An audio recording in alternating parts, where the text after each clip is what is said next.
je to, čo si Pixel Federation zvolila ako svoju CSR, čiže aktivity, ktorými sa snažíme vrátiť naspäť spoločnosti to, čo vnímame, že sme dostali.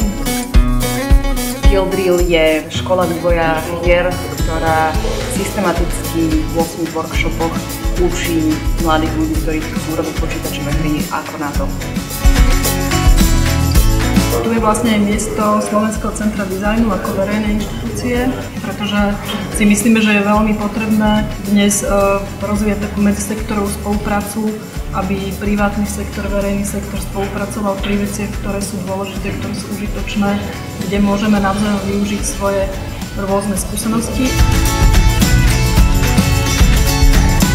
Do tohto cyklu workshopov do Skill Drill sme sa zapojili aj kvôli tomu, lebo nie je to vlastne taký len bežný cyklus, ale je to pilotný ročník, ktorým chceme oslovať tých ľudí, ktorí môžu niečo zmeniť.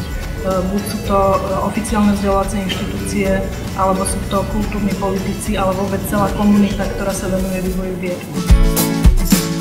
A určite obrovským úspechom by bolo, keby účastníci nášho workshopu vytvoria unikátnu hru, ktorú vieme ponúkať a ukazovať aj vo svete na festivaloch herných a zároveň týmto mladým ľuďom pomôcť rásť.